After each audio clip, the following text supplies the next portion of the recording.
Hola a todos, bienvenidos a nuestro cuarto podcast donde hablaremos sobre obras viales. Este grupo de podcast, recuerden, tener como objetivo dar a conocer la carrera de Ingeniería en Construcción y también hablar de temas relacionados al área. En los próximos capítulos podrán encontrar algunas temáticas como la visión que debe tener el constructor, eh, asignaturas de estructuras estructurales, economía circular, costos. Tenemos también invitados los directivos de una ONG, Vivienda Local, que nos contarán también sobre ellos. Esperamos que los podcasts de nuestro canal sean provechosos para usted y disfrute de cada uno de ellos. Mi nombre es Rodrigo Moreno Luco, quien dirigirá la conversación en cada podcast, y nos acompaña Gillian Roth Retamales, alumna de la carrera Ingeniería en Construcción. Bueno, el invitado de hoy es Guillermo Brante Lara, ¿ya? Hoy día hablaremos de obras viales, vialidad, y antes de comenzar con él, les voy a contar sobre su experiencia o quién es Guillermo Brante, para quienes no lo conocen. Guillermo es ingeniero civil de la Universidad de Chile, diplomado en docencia universitaria, jefe regional del Laboratorio de Control de Calidad del Ministerio de Obras Públicas en la Quinta Región. Es docente en la Universidad de Viña del Mar, la Universidad de Valparaíso y también en INACAP. Dicta las asignaturas de obras viales en la Universidad de Viña del Mar. Guillermo, bienvenido a nuestro canal. Vamos a comenzar con las primeras preguntas, ¿ya? Cuéntanos, Guillermo, ¿desde cuándo colaboras con la Universidad de Viña del Mar haciendo asignaturas de docencia? Hola, buenas tardes a todos. Sí, en la Universidad de Viña del Mar, como profesor desde el año 2017 aproximadamente. 2016 o 2017, tengo un poco la duda, pero deben ser unos 4 años ya en la universidad, tanto en la jornada diurna como en la vespertina.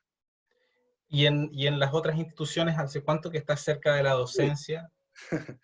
Yo empecé a hacer clase el año 1983. Era alumno de la Facultad de Ingeniería, de la Facultad de Ciencia Física y Matemática de la Universidad de Chile, y me invitaron a ser profesor, primero como ayudante del ramo de laboratorio de física de la facultad. Yo estaba en ese tiempo en cuarto año de la universidad, y después se me hizo un contrato como alumno, como profesor auxiliar de la Universidad de Chile, y terminé la carrera como profesor auxiliar de Mecánica 2, Laboratorio de Física y Cálculo 2. Eh, y bueno, obviamente después al entrar a la empresa privada uno tiene que dejar un poco la docencia. Estuve como un año sin hacer clases, hasta que entré al Ministerio de Obras Públicas, y el Ministerio de Obras Públicas, como empresa pública, tiene la opción, digamos, de que uno pueda volver al tema de la docencia. Y yo diría que del año 92 que entré al Ministerio de Obras Públicas hasta la fecha, me he mantenido en forma ininterrumpida haciendo clases en distintas universidades del país, desde en Santiago, que empecé en la Universidad Diego Portales, Universidad de Ciencia y Tecnología.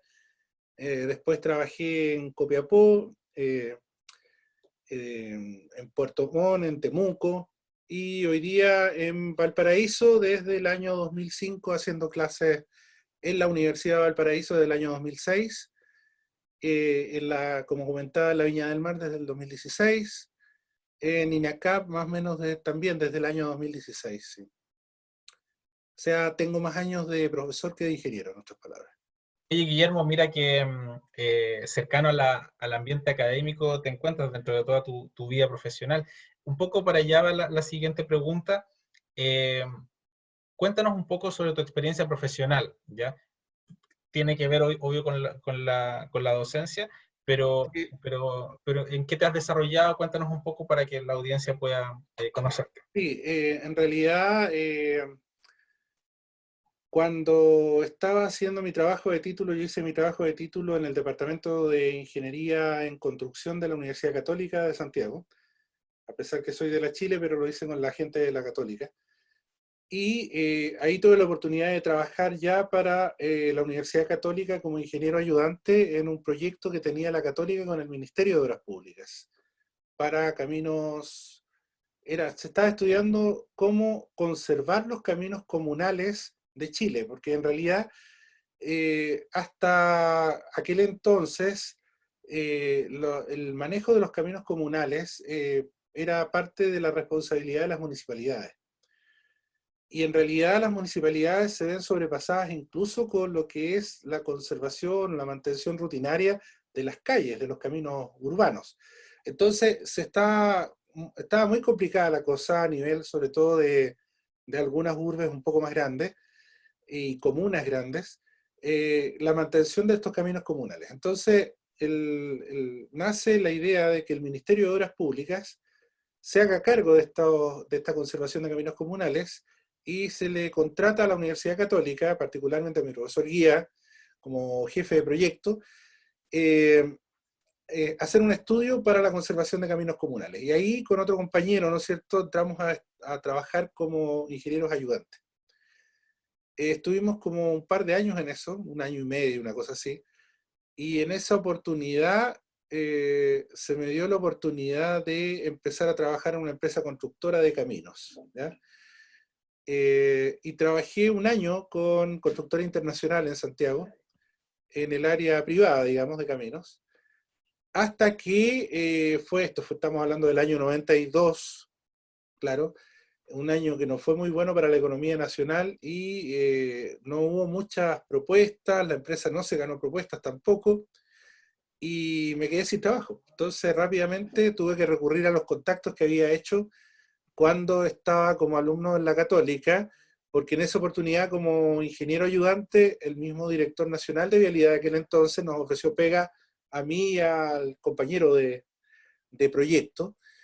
Y bueno, me acerqué al ministerio, fui a hablar con él, había habido cambio de gobierno en ese periodo, así que tampoco estaba el director de aquel entonces, pero tuve la suerte de encontrarme con gente que alguna vez había trabajado con ellos en la Católica y se dio la oportunidad de entrar a trabajar al ministerio.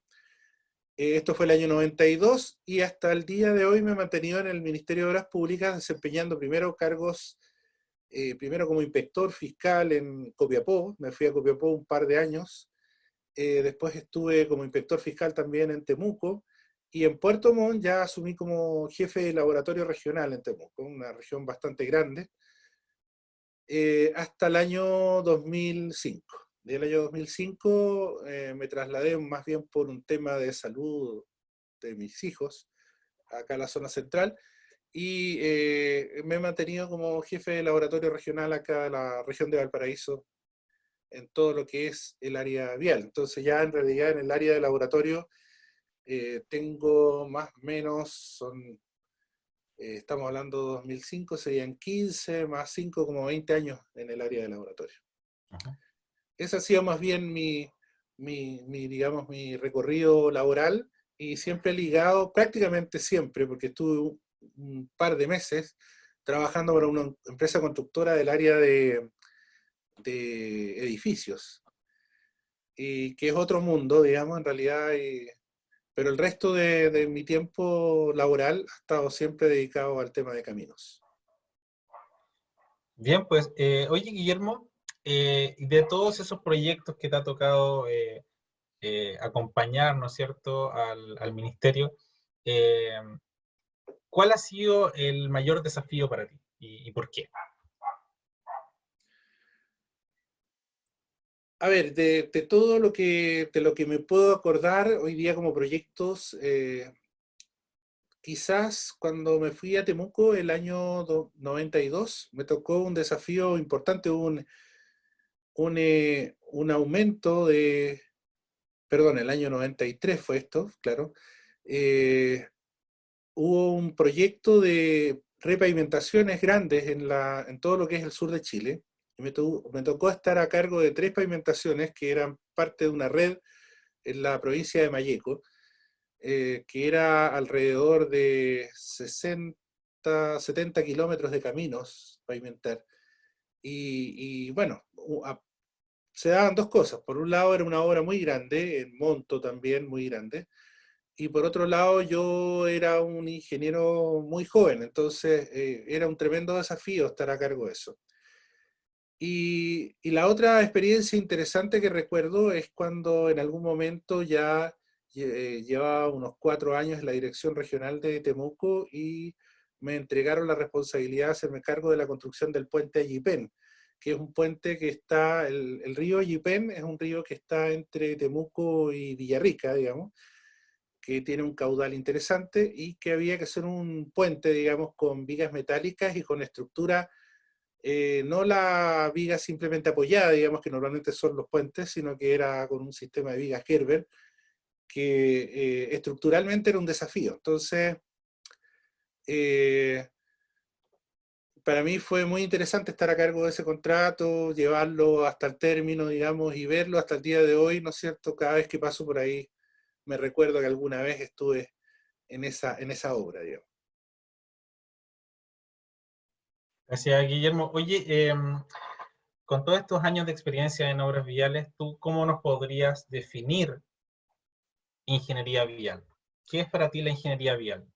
Uy, ingeniería vial, yo creo que es harto más que, a ver, si uno quisiera de alguna manera eh, representar un, un negocio, ¿no es cierto?, con una visión, como, no sé, si ustedes dicen siempre los precios más bajos, y uno se acuerda, líder, o le da más, Jumbo, ¿no es cierto?, como una especie de eslogan. Si uno quisiera asociar esto a lo que es vialidad, debería pensar en la palabra conectividad, ¿ya? El eslogan principal de la Dirección de Vialidad es darle conectividad a los chilenos y a Chile con el resto de los países de la región. Eso es como el principal fundamento. Pero eso yo diría que es un eslogan interior, como un eslogan como parte de la empresa, como para que quienes trabajamos en la dirección de vialidad sintamos, ¿no es cierto?, que estamos haciendo algo por este país. En realidad, la carrera de ingeniería civil, como todas las carreras universitarias y técnicas, tienen sentido si es que hay gente en el fondo que está fuera de la universidad que tiene problemas, que tiene problemáticas que nosotros le podemos resolver. ¿Ya? Desde el momento que la gente deja de tener problemas en el área de la ingeniería en construcción o de la ingeniería civil, nosotros vamos a dejar de tener sentido, digamos. Entonces, claro, como eslogan propio, uno podría decir, claro, lo que queremos es conectar a la gente. Pero en realidad un camino, como tal, ¿no es cierto?, una obra vial, es harto más que la obra, es un cambio de vida para la gente. Y ahí es donde entra un tema de conectividad afectiva, un concepto, ¿no es cierto?, que tiene que ver con el sentirse parte de un territorio, el sentir que ese territorio es parte de un país, y que la productividad que puedo entregar como agricultor, ¿no es cierto?, como ganadero, no sé, o como vendedor de cerámica, lo que ustedes quieran, es parte también de la economía del país y que puedo también de alguna manera interactuar con el resto de los chilenos. Ese efecto de sentimiento de pertenencia es un poco lo que entrega un camino.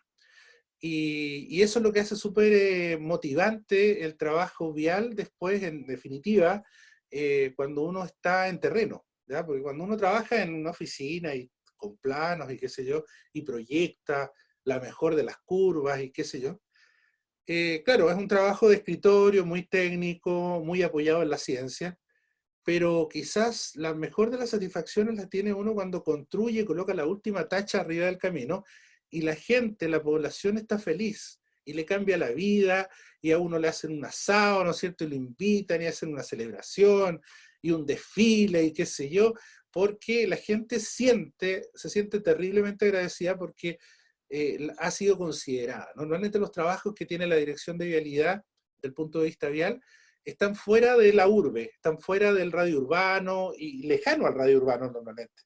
Entonces el caminero está acostumbrado a trabajar lejos de su casa, de partida. Muchas veces en campamentos, muchas veces a muchos kilómetros de distancia de su casa, y se siente un poco acogido por esta comunidad que en el fondo lo acoge durante 4, 5, 6, un año, no sé lo que dure la obra, ¿ya? Y entonces el término de la obra es es una gran fiesta, porque para uno, claro, la satisfacción personal de que obra terminada, pero aparte es el hecho de lo que le estoy entregando a esa comunidad, que es que va más, trasciende más allá, insisto, de la obra física, de la obra, digamos, estructural, sino que tiene que ver con el que esa gente se siente considerada, incorporada, ¿no es cierto?, en donde he mejorado la calidad de vida de esa comunidad. Yo creo que eso quizás es el principal sentimiento interesante que tiene uno como ingeniero del área vial. Oye, Guillermo, ¿y cuál sería nuestra red vial, comillas, nuestra red vial? Mira, en realidad Chile tiene una red vial de 80.000 kilómetros, un poco más de 80.000 kilómetros. Y de esos 80.000 kilómetros tenemos solamente 16.000 pavimentados, ¿ya? Entonces, cuando hago clases de obras viales, también ahí hay un tema súper interesante para los colegas, de motivarlos, digamos, y recordarles que la ingeniería en construcción es harto más que construir casas o edificios, ¿ya? Y que en realidad hay un campo laboral muy interesante ahí, porque las obras viales son las únicas obras de ingeniería que se construyen con fecha de vencimiento. O sea, cuando uno construye una casa, nadie piensa en construir esa casa para que dure 20, 30 años, sino que uno la construye para que dure para siempre. Estamos claros que los materiales sufren desgaste y a la larga habrá que reponerla, digamos. Pero nadie diseña estructuras con vida útil, a excepción de las obras viales, porque las obras viales están solicitadas por cargas dinámicas. Entonces eso hace que la sumatoria de cargas pueda producirse en un tiempo muy grande o en un tiempo muy corto. Entonces, de los 16.000 kilómetros pavimentados que tenemos, la gran mayoría de esos 16.000 kilómetros pavimentados están hechos con un diseño para 10 años. Y eso significa que en 10 años más, esos 16.000 kilómetros hay que hacerlos de nuevo, más los 64.000 kilómetros que quedan pendientes por pavimentar. Entonces, este es un tema de nunca acabar. Por lo tanto, hay un tremendo campo laboral en el área de la ingeniería vial para ingenieros constructores, para ingenieros civiles, ¿no es cierto?, para todos los profesionales del área técnica asociada a las obras viales. Entonces, es importante tenerlo en consideración y darle quizás un poquito fuerza en nuestras carreras también, en el punto de vista académico, al área de la ingeniería vial. Después se busca gente especializada en el campo laboral, digamos, afuera en la empresa, y muchas veces estos ingenieros viales se van haciendo con el tiempo, ¿no es cierto?, con la experiencia, con echar a perder cosas de alguna manera, y no hay una formación quizás muy profunda, o no se le ha dado la importancia en las carreras de ingeniería civil y de construcción al campo de la ingeniería vial. Así que yo creo que también hay un desafío también para la academia para entregar también una oferta de ingenieros, ¿no es cierto?, preparados para la ingeniería vial. Porque del punto de vista, ¿no es cierto?, de lo que es el campo laboral, yo diría que es un tremendo campo laboral en un país que además tiene una geografía que hace que tenga un permanente desafío en la ingeniería vial. No es con lo mismo construir acá, ¿no es cierto?, en Chile, un camino, que construirlo pensando en el mismo Chile, ¿no es cierto?, en la región de Antofagasta, por ejemplo, donde puedo unir dos puntos con una recta. Acá no puedo unir dos puntos con una recta y tengo que necesariamente hacer un movimiento de tierra y una geometría bastante compleja muchas veces para poder unir esos puntos. Entonces, siempre les digo a los muchachos en el pregrado, lo que para los turistas es una maravilla, venir a Chile y ver esos cordones montañosos y esos ríos y esos glaciares y esos lagos, para el ingeniero vial es un tremendo problema. O sea, igual ahí hay gente que vive y que hay que conectarla en la punta de ese cerro, hay una casita y esa gente hay que sacarla y traerla, y el desafío es de ustedes, digamos, como ingenieros después. Entonces, es un poco eso, ¿no? Bien, muy claro, Guillermo. Una consulta, tú hablaste ahí de las solicitaciones. Eh, ¿Sí? ¿Cómo afectan las solicitaciones a los caminos? ¿Qué solicitaciones a qué solicitaciones están afectan los caminos o la infraestructura vial?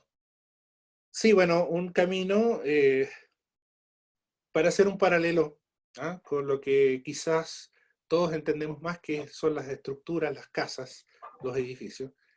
Las casas y los edificios están sujetos básicamente a cargas dadas por el peso propio de los materiales, por las sobrecargas de servicio, o sea, todo el uso que le demos a esa casa, y por cargas sísmicas, pensando, ¿no es cierto?, en un país sísmico como el que vivimos. Normalmente todas estas cosas están normadas, están reguladas, y por lo tanto las cargas son fácilmente predecibles. Es decir, un edificio podemos, llevándole un número, decir que el número total, el número mágico para el cálculo es 10.000, 10.000 kilonewtons, lo que ustedes quieran. En el caso de una obra vial, el problema es que las solicitaciones, bueno, también hay un peso propio de la misma estructura de pavimento, pero principalmente las solicitaciones son cargas de tránsito de vehículos. Vehículos que tienen una distinta configuración de carga además, y que no sabemos cuántos vehículos van a pasar por un camino. Podemos estimar, más o menos, ¿no es cierto? O sea, hay censos, ¿no es cierto?, que permiten determinar cuál es el flujo de vehículos en un determinado camino. La Dirección de Vialidad todos los años hace un censo origen-destino, en donde en puntos censales, durante 24 horas del día se cuentan autos, ¿ya? Y se categorizan dependiendo del tamaño del vehículo, el número de ejes, ¿no es cierto? Hay unas tablitas especiales, ¿no es cierto?, donde van rellenando los muchachos ahí contando los vehículos. Y claro, podemos tener una estimación de cuál es la cantidad de vehículos que pasan en un día, eso lo podemos proyectar a un año, etcétera. Y podemos hacer una estimación de cómo va a crecer ese flujo de vehículos en función de factores económicos, de la productividad del país, de la productividad de la zona, porque un camino, no sé, si voy a unir, por ejemplo, un camino en interior acá entre Villa Alemana, por ejemplo, y Quilpué, por el tranque de Recreo, ¿no es cierto? Ese tiene un determinado flujo, pero si yo considero un mismo camino que va a la costa, que va a un balneario, por ejemplo, tiene otro flujo y tiene estacionalidad, digamos, hay épocas del año donde pasan más vehículos que en otros.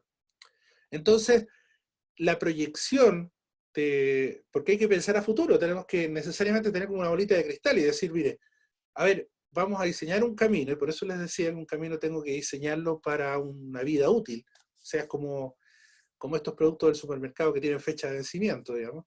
Eh, ya, voy a diseñar un camino para 10 años. ¿Cuántos vehículos van a pasar en 10 años? Y para eso tengo que tomar el censo, ¿no es cierto?, de un determinado camino, ver cuántos vehículos pasaron en un día, el último censo que tenga, proyectarlo a un año, y eso proyectarlo a 10 años, pero no solamente multiplicarlo, sino que además buscar una tasa de crecimiento de esto en función de la actividad productiva que yo voy a generar con ese camino, porque es muy distinto, insisto, un camino temporada, un camino de urbano, o lo que podría ser un camino netamente productivo, por ejemplo, que va a dar a una salmonera. Entonces, habrá que hacer esa estimación económica y en función de esa estimación económica definir una determinada cantidad de vehículos, que después lo debo llevar a un factor común que se denomina en la ingeniería vial eje equivalente, y en función de ese eje equivalente diseñar. Entonces, a diferencia de un edificio, en donde el hormigón, todos sabemos que la densidad del hormigón es 2.450 kilogramos por metro cúbico, y donde todos sabemos, ¿no es cierto?, que la sobrecarga, por ejemplo, habitacional, es de 200 kilogramos por metro cuadrado. Bueno, acá es totalmente impredecible. No sabemos realmente cuánto va a ser la sobrecarga o cuál va a ser la solicitación. Por lo tanto, esa estimación de tráfico, ¿no es cierto?, es un poco lo que puede generar un proyecto exitoso o un proyecto no tan exitoso. Les cuento, por ejemplo, el caso del acceso a Valparaíso, que se hizo un diseño el año 2006, el último tramo de pavimentación para 50 millones de ejes equivalentes, que era una cantidad importante, pensando que la Ruta 5, los tramos de mayor tráfico, ¿no es cierto?, Santiago-Talca, tiene un diseño para 60, 70 millones de ejes equivalentes. Bueno, resulta que ese diseño, ¿no es cierto?, quedó al año, ¿no es cierto?, 2012 vencido. Es decir, pasaron los 50 millones de ejes equivalentes en esos pocos años. El diseño de 15 años o de 20 años, no recuerdo bien si fue para 15 o 20 que se hizo ese diseño, se cumplió en 5. ¿Y qué significa eso? Que claro, el camino se empieza a notar deteriorado, hay fisuras, ¿no es cierto? Hay fallas en el pavimento y claro, ¿no es cierto? Como estamos aquí en una zona además cerca del Congreso, ¿no es cierto? Mucho flujo con la capital, entonces todo el mundo opinaba acerca del camino, ¿cómo puede ser que hace 4 años esto se entregó y miren cómo está el camino? Bueno, efectivamente ahí no hubo un problema de construcción, no hubo un problema de... Simplemente aquel que usó la bolita de cristal inicialmente y dijo, mire, 50 millones de ejes equivalentes se quedó corto. En realidad nunca pensó de que todo el tráfico de camiones de carga pesada iba a pasar por este camino de acceso sur de Valparaíso y que eso era harto más que 50 millones de ejes equivalentes. Por lo tanto, cuando se hizo ahora el nuevo camino, ¿no es cierto?, acceso sur, se hizo un diseño para 150 millones de ejes equivalentes. Y esperemos que no se haya equivocado. ¿Te fijas? Entonces, es un tema de las solicitaciones en el caso de las obras viales son dinámicas. Y como son dinámicas, son impredecibles. De hecho, yo diría que este año, producto de la pandemia, estamos haciendo descansar nuestros caminos, les estamos dando un recreo de alguna manera, ¿ya? O sea, los caminos van a durar un poquito más, gracias a que estamos guardados en la casa, de que tenemos menos flujo, digamos. Eh, pero eso no se puede predecir. Entonces, eso hace también un poco este tema de las solicitaciones como un gran desafío en las obras viales. Entiendo entonces que los vehículos particulares tendrían una menor incidencia, obviamente, a esta carga dinámica hacia la estructura vial o infraestructura vial que la de un camión, obviamente. Sí, Esa es es una tan así, variable importante. es tan así que el diseño se hace para el No flujo para... de vehículos pesados, Perfecto. no para los vehículos livianos. La equivalencia aproximadamente, ¿no es cierto?, es de que 142 pasadas de vehículos livianos son recién un eje equivalente. Y un vehículo pesado, no sé, un camión de estos que traen container, ¿no es cierto?, al paraíso, perfectamente pueden ser 200 ejes equivalentes, 100 ejes Wow. equivalentes. Ya. Entonces podemos decir que la pasada de un camión de esos equivale a 2000, 3000 pasadas de vehículo liviano. Entonces cuando de repente vemos en las noticias, ¿no es cierto?, para el verano hay una congestión por ejemplo, en el peaje de Angostura de 3000 vehículos, del punto de vista del camino, eso es equivalente a que pase un camión Un camión. con un container, nada más. O sea, el problema Increíble. es de congestión, es un problema más bien de serviciabilidad, pero no un problema estructural. Entonces, Ujú. todo, o sea, en el fondo, nuestros vehículos son despreciables para efectos del cálculo, ¿ya? Son esos decimales que el topógrafo, el ingeniero constructor está acostumbrado a despreciar, ¿no es cierto? Ya. Eh, Así somos los vehículos livianos. El diseño real sobre carreteras se hace con los vehículos pesados, porque son realmente los que cuentan sobre las solicitaciones, digamos. Así que es cierto lo que dices tú, Rodrigo. Oye, Guillermo, eh, ¿qué puntos debiéramos considerar cuando nos encontramos realizando un proyecto vial? ¿Cuáles son los aspectos más importantes a tener a la vista o a la mano, cerca, a tu juicio? A ver, primero, un proyecto vial nace con, primero hay que tener claro cuál es el objetivo, lo dijimos al principio, de un proyecto vial. El objetivo es una necesidad de una comunidad, de un determinado grupo de personas que le voy a solucionar un problema con ese camino. Entonces, lo primero es evaluar la factibilidad de poder dar conectividad a esa gente con recursos limitados que normalmente tenemos, porque somos un país que tiene recursos limitados, y que sobre todo a nivel comunal son desafíos, ¿no es cierto?, de las municipalidades locales. Las municipalidades locales son las que tienen que, de alguna manera, defender esos proyectos de su gente en el gobierno regional, y de ahí del gobierno regional, si los proyectos son más grandes, ¿no es cierto?, pasan a, digamos, al nivel central, digamos, y finalmente llegan al Ministerio de Obras Públicas.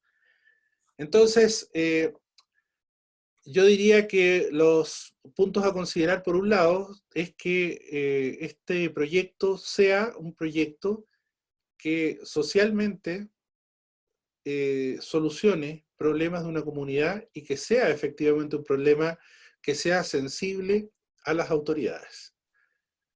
Después tiene que ser un proyecto que, de acuerdo a la capacidad, ¿no es cierto?, económica de quien sea que vaya a colocar los recursos, esté dentro de el rango de recursos que maneja, ¿no es cierto?, una determinada institución, digamos que... Mira, te pongo un ejemplo. Yo hago un proyecto que se llama Taller de Integración en la Universidad del Paraíso, y estábamos analizando una comuna de Chile, y yo les dije, mira, busquen proyectos que sean asociados a solucionar el problema de esa comunidad. Y en algún momento hubo un grupo que presentó, hacemos un poquito de juego de roles, ahí yo los pongo a ellos como que son pobladores y que yo soy del Pladeco, ¿no es cierto? Entonces, ya, convénzanme. Entonces me decían, es que, ¿sabe qué, señor Pladeco? Aquí nosotros tenemos un cruce vial, y este cruce vial nosotros proponemos hacer un trébol, ¿ya? ¿Y por qué un trébol? No, es que lo que pasa es que aquí hay ciertos camiones que pasan de tal empresa y se demoran mucho en la época de verano. Ya, perfecto. ¿Y ustedes han evaluado cuánto sale ese trébol? No, es que en realidad, ya, perfecto. Entonces le voy a dejar, y así jugamos un poco, a mi gente acá de la municipalidad para que evalúe esto y les diga cuál es la respuesta. Claro, entonces, como dicen, en pedir no hay engaño. De repente cuando tú les hablas a la gente, a los muchachos incluso del pregrado, les dice, bueno, ¿qué es para ustedes un camino seguro, un camino cómodo? Profesor, un camino iluminado, te dice. Ah, maravilloso. Sí, un camino iluminado. Ojalá todas las carreteras de Chile estuvieran iluminadas. Pero ¿se han puesto a pensar un poquito quién paga esa luz? Eh, lo que significa, primero el costo, ¿no es cierto?, de hacer ese trabajo, y después quién mantiene eso. Entonces, claro, de repente un trébol, ¿no es cierto?, como lo que planteaba este grupo en ese curso, es una solución la óptima, pero esa solución óptima siempre obedece también a un trabajo, si ustedes quieren, iterativo, para buscar el mejor ajuste que satisfaga las necesidades de la comunidad, pero que se ajuste al presupuesto. Y ese es un tremendo desafío de la ingeniería, ¿ya? La ingeniería siempre va a tener que luchar con eso. Es la tercera pata, digo yo, de la mesa de ingeniería, ¿ya? La ingeniería, si la pudiéramos definir con algo muy gráfico, es como una figura espacial que se sujeta en tres patas. Al menos una mesa tiene que tener tres patas. La primera pata es la ciencia, o sea, el hacer las cosas bien, ¿ya? Que no se caiga, digamos, el puente, que el camino dure. La segunda pata es satisfacer las necesidades del cliente. O sea, yo no gano nada con hacer una mesa muy bonita si no es la mesa que quiere el cliente. Entonces, lo primero es preguntarle al cliente qué es lo que quiere en un camino. Y ahí salen parte de lo que hoy día es el objetivo de la Dirección de Vialidad. El objetivo de la Dirección de Vialidad, dentro de su eslogan, dice: con poniendo énfasis en la calidad y en los avances tecnológicos que ofrezca, ¿no es cierto?, el mercado para lograr esta calidad. Bueno, si nosotros hablamos de calidad, tenemos que pensar, bueno, ¿qué es calidad pero para nuestro cliente, no para nosotros? Y ahí entonces entra a preguntarse al cliente, ¿no es cierto?, todo este tema de la participación ciudadana, ¿qué es lo que usted quiere en su camino? Y bueno, se llega finalmente al consenso de que un camino es un camino satisfactorio para un usuario cuando es cómodo y cuando es seguro, principalmente. Entonces, ¿cómo podemos satisfacer las necesidades del cliente con la técnica, ¿no es cierto? Segunda pata, y la tercera pata, lamentablemente, es al menor costo posible. Entonces, cuando yo logro juntar, ¿no es cierto?, esas tres cosas, y esas tres cosas conversan, tenemos un buen proyecto de ingeniería en términos generales y particularmente en lo que es ingeniería vial. Entonces, cuando nosotros hablamos de calidad de un punto de vista vial, estamos hablando, ¿no es cierto?, de preguntarle a nuestro cliente, a quien va a usar los caminos, ponernos nosotros como clientes, ¿qué es lo que le pedimos a un camino? Y ahí entonces llegamos a la conclusión de que un camino es un camino que tiene que ser seguro, tiene que ser cómodo, ¿no es cierto? Tiene que ser un camino bien señalizado, que, que es un poco cosas que la dirección de vialidad, yo diría que hasta los años 80, incluso principios de los 90, no ponía mucho énfasis. Hasta esos años, hay que recordar, aquí hay un tema también un poco histórico, la dirección de vialidad tiene 100 años. De hecho, la dirección de vialidad como dirección de vialidad todavía no tiene 100 años, empezó en 1953, o sea, tiene 60, 70 años. Y el primer camino, Santiago-Valparaíso, es de 1920, o sea, 100 años atrás. Antes no habían caminos en Chile. O sea, somos muy jóvenes desde el punto de vista vial. Tenemos muchísimo que aprender todavía. Tenemos países de la región que tienen mucha más experiencia y obviamente ni hablar, ¿no es cierto? Países de Europa que pensemos en la vía Apia, ¿no es cierto? Que fue hecho antes de Cristo y que hoy día se usa el trazado de la vía Apia para el tren de alta velocidad en Europa. O sea, ese nivel de ingeniería es lo que nosotros tenemos que aprender.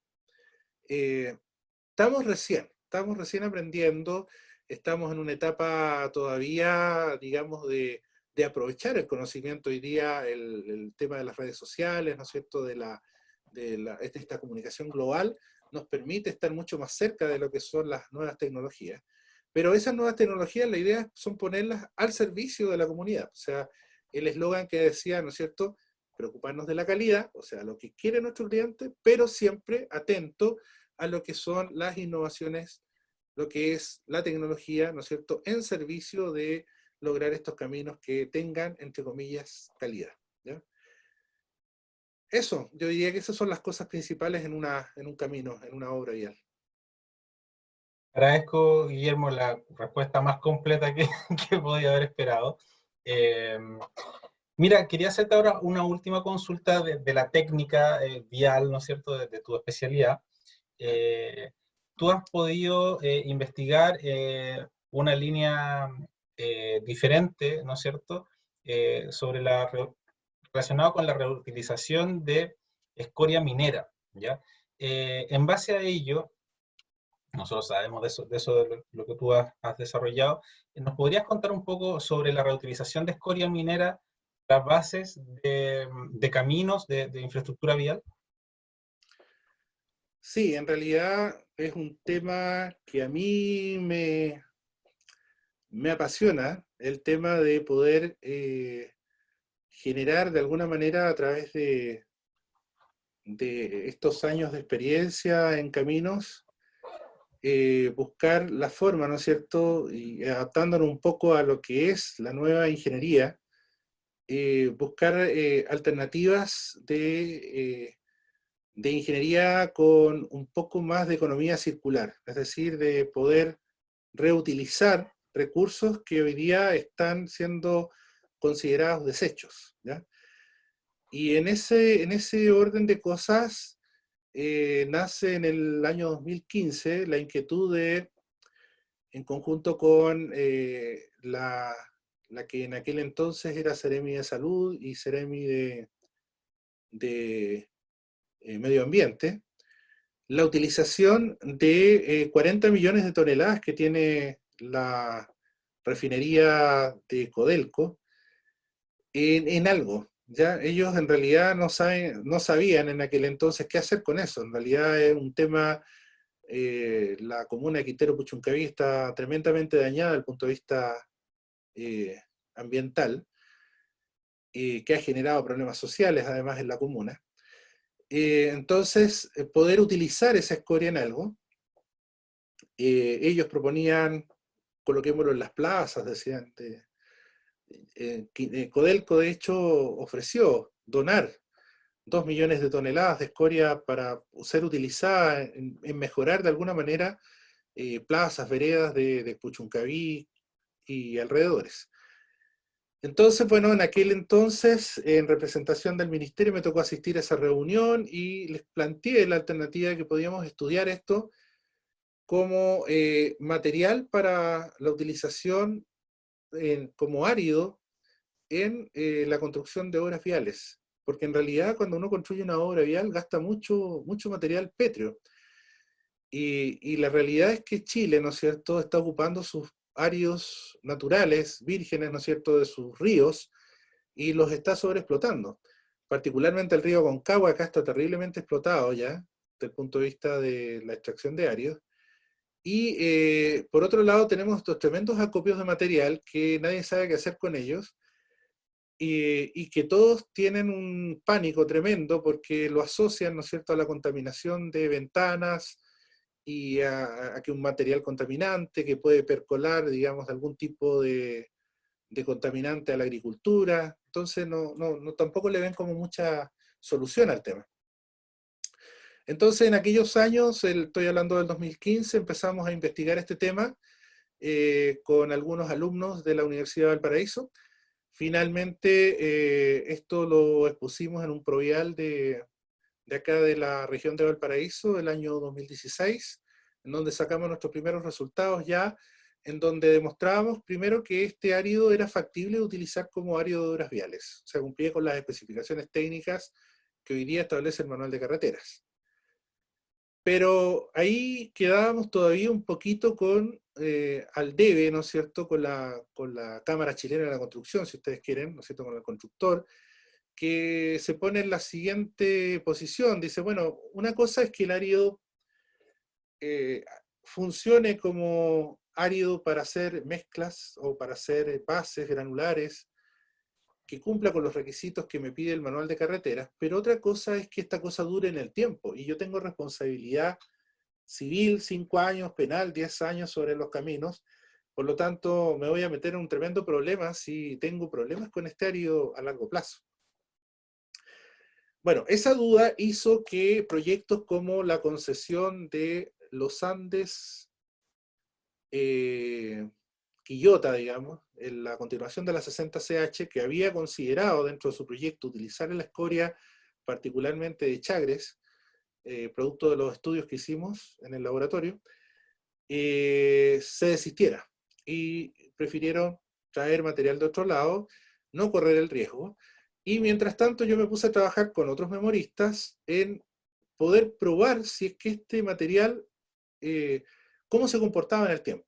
El Laboratorio Nacional de Vialidad tiene equipamiento de última tecnología para poder determinar envejecimiento acelerado de mezclas asfálticas, abollamientos, ensayos de fatiga, ¿no es cierto?, que permiten predecir el comportamiento de estas mezclas asfálticas, estoy hablando, en el largo plazo. Hicimos estos ensayos y se sirvió de tema de memoria de un par de alumnos de la Universidad del Paraíso y de la Universidad de Santa María, y con ello pudimos de alguna manera verificar de que efectivamente esta escoria tiene un muy buen comportamiento. Es un material bastante noble, y lo mejor de esto es que gracias justamente al memorista de la Santa María, que tenía acceso a los laboratorios de química allá en la Santa María, pudimos analizar la escoria desde el punto de vista contaminante. Y en realidad la escoria, por ser un material menos poroso, tiene menos absorción, es un material que incluso, porque en realidad el problema de Quintero Puchuncaví, más que un problema de contaminación de suelos a través de derrame de algún tipo de líquido sobre el suelo, es una lluvia ácida que se produjo en algún tiempo cuando Codelco no tenía todavía la recuperación del ácido sulfúrico, y eso generó, ¿no es cierto?, que los campos y los terrenos quedaran de alguna manera rociados de alguna manera de contaminantes. Y como esta escoria es menos absorbente, tiene mucho menos nivel de contaminación que el propio terreno del lado del escorial. O Wow. sea, es bastante menos contaminante incluso que el material natural. Por lo tanto, se hizo incluso pruebas de riles, que es la exigencia que se le piden a los áridos para transportar aguas, y cumplía incluso con las pruebas de riles. O sea, en otras palabras, la escoria, de acuerdo a lo que nosotros tenemos investigado hasta acá, Investigado. no es contaminante. Es perfectamente aplicable y más todavía en capas asfálticas, en donde el asfalto, si es que hubiese alguna posibilidad de trituración de la escoria que pudiese de alguna manera percolar con el agua, está atajada por un ligante asfáltico. Ligante asfáltico que es más contaminante que la propia escoria, y el ligante asfáltico es aceptado, digamos, dentro de la industria para ser aplicado en caminos. Por lo tanto, también hay un tema ahí interesante que seguimos trabajando en eso. Estamos haciendo otras aplicaciones, estamos buscando utilizaciones de esta escoria como... hoy día tengo un memorista que estamos trabajando con sellos de alta fricción, porque hoy día, sobre todo en la zona urbana, estamos requiriendo caminos que no sean deslizantes. Se está utilizando mucho el tema de estos sellos de alta fricción con escoria de aluminio, la famosa bauxita. Y claro, bueno, ¿y por qué si usamos escoria de aluminio no podemos usar escoria de cobre? Y la escoria de cobre, comillas, la tenemos gratis, y la escoria de bauxita es tremendamente cara. Entonces, bueno, estoy metido un poco en eso, y sobre todo por el tema de la recuperación de los materiales. Yo creo que la ingeniería civil, la ingeniería en construcción, todos los que tenemos espíritu constructor, tenemos que pensar que tenemos que hacer cosas con lo que otros ya han dejado de usar. Esa es la mejor ingeniería. Esa es la ingeniería, ¿no es cierto?, que se apoya más en este principio de sustentabilidad, donde de alguna manera estamos no dañando nuestro medio ambiente, le estamos asegurando a nuestras futuras generaciones, ¿no es cierto?, a nuestros nietos, que van a estar en un ambiente protegido, recuperado. Piensen un poquito nomás lo que ha pasado con esta pandemia, cómo ha respirado el medio ambiente de alguna manera, cómo se han recuperado terrenos, cómo se han recuperado cauces de río. Y todo gracias a que nosotros nos hemos quedado un poco, de alguna manera, atrapados en nuestra casa. Entonces, le hace falta a este planeta, ¿no es cierto?, tener un poquito de preocupación respecto a eso, de alguna manera, todos estos desechos que estamos tirando al medio ambiente, recuperarlos y transformarlos en algo que a nosotros sea algo productivo. Y dentro de eso está la posibilidad de la escoria. Así que hay harto que decir todavía en la escoria, estamos en eso, estamos trabajando. Codelco está muy interesado en este tema. Yo creo que cuando hay participación de la empresa pública, que es a la que hoy día represento, la academia, donde estoy muy metido hace muchos años, y por otro lado la empresa privada, esa unión, ¿no es cierto?, genera fuerza. Cuando tenemos la convicción por ambas partes, y cuando, como dicen algunos, el negocio es bueno para todos, es un negocio que hay que puro hacerlo, digamos, no hay otra alternativa. Tenemos que pensar en el país como un país a futuro, no un país hoy día. Y la escoria representa hoy día una oportunidad, por un lado, para cambiarle un poco el aspecto a la visión que tiene tanto el país como la propia gente local de Ventanas, ¿no es cierto?, a lo que es hoy día el Parque Industrial de Ventanas. Y por otro lado también el tema de, ¿no es cierto?, de estos 64.000 kilómetros de pavimento que tenemos que pavimentar, y donde nuestros ríos ya no tienen áridos, ¿no es cierto?, para donde sacar áridos. Así que por ahí va un poco el tema de la investigación. Oye, Guillermo, te agradezco mucho la visión que nos has expuesto con respecto a la infraestructura o la red vial de nuestro país, de nuestra región, de nuestra zona. Ahora vamos a finalizar la entrevista del podcast, con unas preguntas más aplicadas hacia eventuales nuevos estudiantes de la carrera de Ingeniería en Construcción, ¿ya? Entonces, desde tu visión como académico, ¿no es cierto? Y también actor dentro del medio de la industria de la construcción, cuéntanos un poco por qué un estudiante debería escoger la carrera de Ingeniería en Construcción en la UEM. A ver, la carrera de Ingeniería de Construcción es un tremendo desafío del momento que uno entra a la carrera. Tiene que enfrentar el alumno, ¿no es cierto?, que llega acá a esta carrera y entrar con la convicción de que él está estudiando para después hacer grandes cosas. Y cuando digo grandes cosas no me refiero a grandes obras, a grandes edificios, sino que a grandes soluciones, a grandes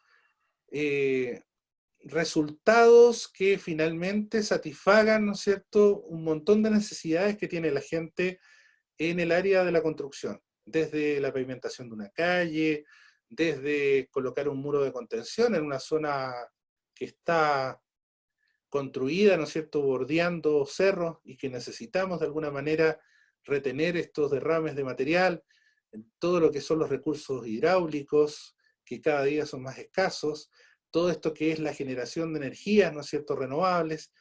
Hay un tremendo desafío en la comunidad y que justamente la ingeniería de construcción es un puente, ¿no es cierto?, es una posibilidad para tener la capacitación para resolver eso.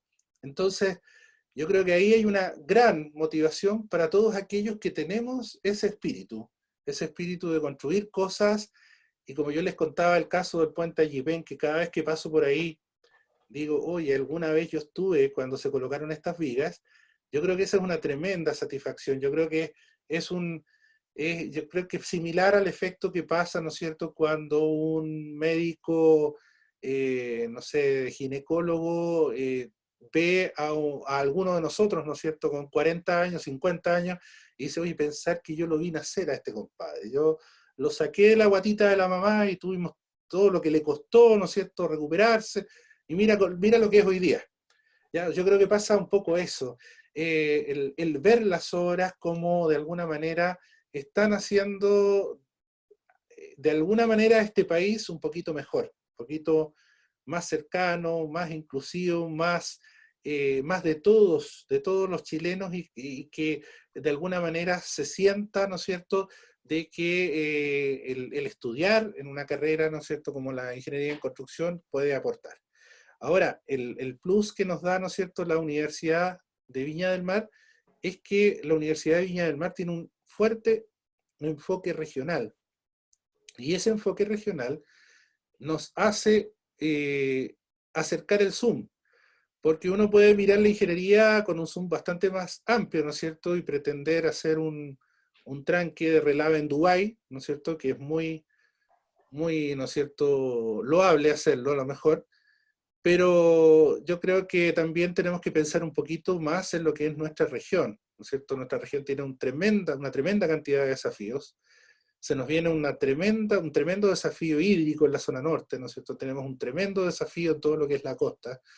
Tenemos un tremendo desafío habitacional. Tenemos un tremendo desafío vial, ya se los comentaba. Estamos llenos de obras concesionadas hoy día desde el punto de vista vial, por lo tanto también hay otro tremendo intervención de alguna manera que podemos poner, ¿no es cierto?, énfasis como ingenieros de acá, de la región de Valparaíso.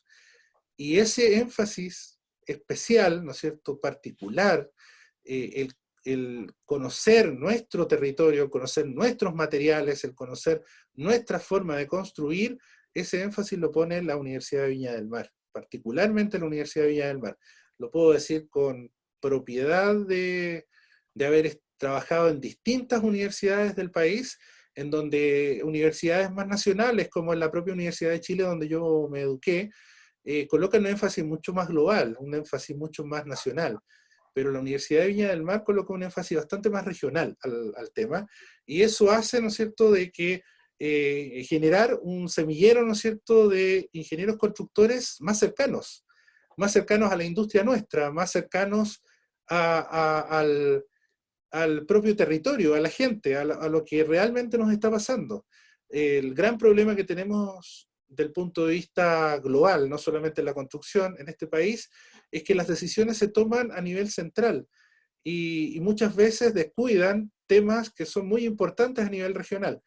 Y en realidad tener hoy día, ¿no es cierto?, la oportunidad de formar profesionales que tengan una visión un poco más regionalista y que tengan un poco la visión de las necesidades de la región de Valparaíso, eso da un tremendo plus a la región de Valparaíso. Yo creo que ese es, junto con cosas un poquito más, si ustedes quieren, banales, pero no menor importantes, ¿no es cierto?, que el ambiente, diría yo, que entrega la Universidad de Viña del Mar, la calidez que tiene tanto entre los propios alumnos, profesores, eh, eh, hace que también esta, entre comillas, torturante carrera de ingeniería en construcción sea mucho más llevadera, sea mucho más agradable, sea un ambiente mucho más cercano, ¿ya?, a lo que podría ser otra institución. Pero yo diría que principalmente hoy día el gran sello que pone la Universidad de Viña del Mar es este sello regional, en donde está invitando a los profesionales que salen de sus aulas a resolver problemas de nuestra gente, de la gente de la región de Valparaíso. Oye, Guillermo, ya para finalizar, ya nos has respondido todo con mucho detalle, te agradecemos desde ya. ¿Qué recomendación le harías tú a un postulante a la carrera? Alguien que quizás está en cuarto medio o que quizás necesita ahora tomar una decisión y matricularse en nuestra carrera. ¿Qué le podrías recomendar? A pesar de que ya le has dado varias recomendaciones dentro de esta Sí, entrevista. mira, yo creo que hay recomendaciones prácticas, ¿ah?, que aprueban o torturan. Yo tengo un hijo que está en tercero medio y más o menos detecto los temores que tiene, ¿no es cierto?, un alumno de un colegio, qué sé yo, frente a distintas carreras que de repente las ven como una muralla difícil de traspasar. Yo creo que en primer lugar hay que perderle un poquito el miedo a que ingeniería es una carrera que está hecha para poco menos que genios. Aquí la ingeniería tiene un apoyo matemático, pero un apoyo matemático aplicado. Y eso hace que la misma matemática se haga entretenida, depende de cómo te la enseñen. Y si tenemos que pensar siempre que cada una de las materias que nos van a pasar acá en la carrera están orientadas a ese fin último de resolver el problema de la señora Juanita. O sea, le voy a poder hacer el acceso, le voy a poder hacer el muro y voy a estar seguro que el muro no se va a caer en el fondo, ¿ya? Porque voy a tener un respaldo científico detrás. Por lo tanto, dejar de tenerle miedo un poco al área científica, ¿ah?, al área física, al área matemática, porque en realidad la ingeniería lo que hace es aplicar esa área, ¿ya? Aquí nosotros no somos físicos ni somos matemáticos. Usamos la matemática y la física como una herramienta, ¿ya? Es como tantas herramientas que uno puede tener en su baúl de herramientas de carpintero aficionado, ¿ya? Si sabemos integrar, qué bueno. Si no, lo tendré que hacer sumando, ¿ya? O sea, si tengo que cortar un palo, si sé usar la sierra circular, la corto con una sierra circular. Pero y si no, tendré que usar un serrucho. El palo se corta igual, ¿ya? Entonces, yo creo que un poco ese es el concepto de perderle un poco esa barrera, ese miedo a que, pucha, no, es que en realidad no aprendí bien logaritmo y que no sé bien trigonometría. Nadie se la sabe todas, todos estamos para aprender. Si tenemos disposición y queremos llegar al fin, acá los profesores de la Universidad de Viña del Mar nos vamos a encargar de darles todas las herramientas para que lo puedan lograr, en primer lugar. Así que no tenerle miedo a las matemáticas, no tenerle miedo a la física. Y tener las ganas, ¿no es cierto?, de ensuciarse los zapatos. Y eso sí, yo creo que acá el que estudia ingeniería en construcción tiene que ser un personaje de terreno. No nos sirve el ingeniero en construcción que está en la oficina, ¿no es cierto?, preocupado del presupuesto y calculando, ¿no es cierto?, nada más que ingresos, flujos de plata para allá, para acá, porque si no estudia otra cosa.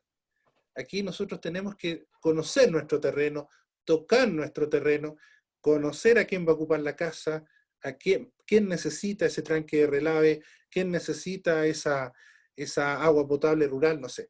¿Ya? En el fondo, de alguna manera, ser un tipo dispuesto a estar en terreno, a conversar con la gente, a escuchar a la gente. Muchas veces la ciencia da una solución, pero el poblador tiene la mejor de las soluciones. Y hay que saber de alguna manera unir esas cosas y estar dispuesto a eso. Entonces, es una carrera muy apasionante, muy bonita, tiene muchas áreas, ¿no es cierto?, de aplicación, y perderle el temor a esto de que, es que yo no soy bueno para las matemáticas. No importa, muchachos, ¿sí? Esta cuestión se aprende.